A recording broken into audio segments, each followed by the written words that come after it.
Yes, Kenya. Tamu sana, tamu sana, tamu sana, yes. Rigathi Gachagwa's team was today in Murang'a County attending a church service. After the church service, they attempted to address Murang'a locals, but all their attempts were blocked. They had to run away for their dear lives. I want us to dig deeper into that story for Kenyans who see in clear terms what's happening there and why I still maintain that come 2027, it will be very hard to beat William Samoei Ruto. The opposition has to work extra hard to beat William Samoei Ruto. But before we dig deep into that, let me start by saying this. If you look at the opposition as currently constituted, the best candidate who will give William Ruto a run for his money is none other than Fred Matiang'i. And these opposition leaders should listen to me very keenly and very well. If they want to have a slight chance of beating Ruto, or maybe beating Ruto, the best bet they currently have is Matiang'i. Rigathi will not be able to beat Ruto. Kalonzo will not be able to beat Ruto. The moment Rigathi Gachagua or Kalonzo will be the opposition's candidate, Kenyans will retreat to their ethnic cocoons and they'll vote along ethnic lines. With Matiang'i as the opposition's presidential candidate, maybe for the first time, we might see Kenyans abandoning their ethnic cocoons to vote for an individual for what an individual can do. So what the opposition needs to do, Rigathi and the Kalonzos should just support Matiang'i if they want to have at least a chance of defeating Ruto. If they fail to do that, Ruto will win very early in the morning. And we have also seen Raila Odinga issuing some conflicting remarks. ODM seems to be very confused. And that confusion will only help in weakening ODM party and weakening Raila Amolo Odinga's political grip across the country. Raila and his team must decide, and they must make that decision in good time, whether to work with Ruto or not. If the confusion continues, then that's weakening Raila Odinga. So it's high time Raila and his team must decide what they want to do. Let's now go back to Murang'a. Have a look at this short clip before we continue.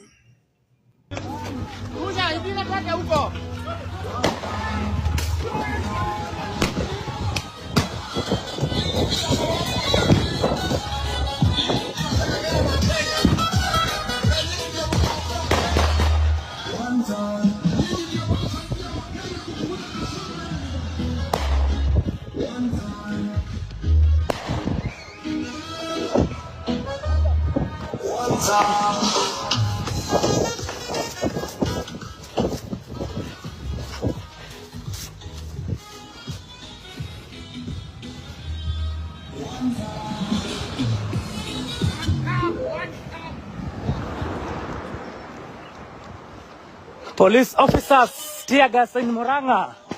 Angalia. Check.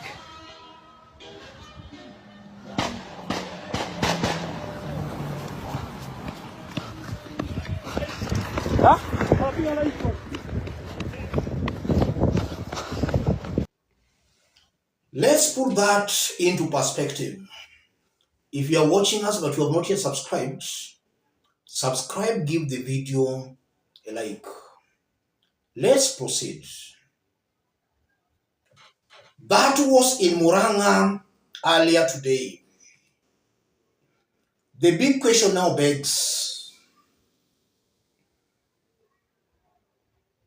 what if come 2027, William Ruto decides that he'll use all the instruments of power to stop the opposition from campaigning on the mountain, and not only campaigning,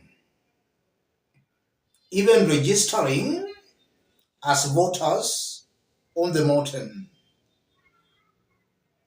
Does William Ruto have that kind of a power? What if he uses that power?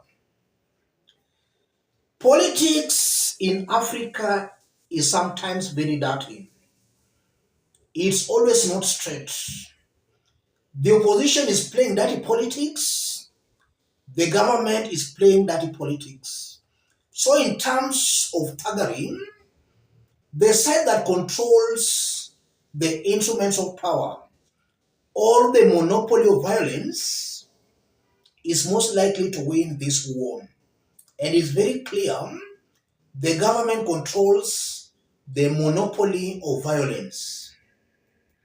And William Ruto can just pull that card on Rigathi Gachagua and on the opposition come 2027. He can use his powers to frustrate even voter registration on the mountain. And that will suppress voter numbers on the mountain. And as a result of that oppression, intimidation, even the mountain itself, they'll not even be very eager to come out in their usual large numbers to vote.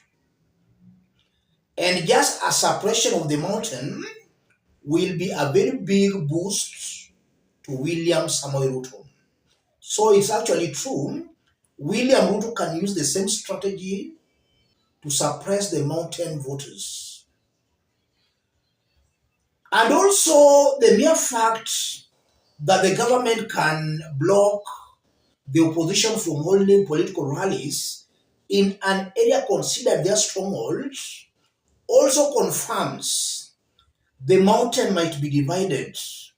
Rigathi Gachagua is not as strong and as powerful as the media is trying to portray. The mountain is still divided. Because listening to some Rigathi Gachagua's allies, the likes of Nyandarua, Senator Medho, they were saying that some goons were used to block roads. Those same goons are people from the mountain. So it really proves it to me that the mountain is still not fully behind Rigathi Gachagua as the media is trying to portray. Can you do that to Raila Odinga maybe in Nyanza? The answer is a very big no. The mere fact that the government can succeed in blocking Rigathi Gachagua's team from holding political rallies on the mountain in itself confirms the mountain is still divided. And William Ruto, from what I'm seeing, might use that same political card to suppress the mountain in 2027. This is why I strongly believe that for William Ruto to be beaten in 2027, there has to be some super numbers. Raila must abandon William Ruto and he should join the opposition. Failure to that, Ruto will win. And now also a warning to Raila Odinga and his team. If Raila abandons Ruto today, joins the opposition, and then William Ruto succeeds in poaching either Kalonzo or Rigathi, then it will be 50-50. The wind can go to any side. But with Raila Odinga on Ruto's side, That's a sure win for William Samoei Ruto. With Raila on the opposition side and William Ruto failing to poach either Rigathi or Kalonzo, that's a sure win for the opposition. Let me stop it there, ladies and gentlemen. If you are watching us but you have not yet subscribed, subscribe, give the video a like. Let's meet in our next analysis. Thank you. God bless you. God bless Kenya.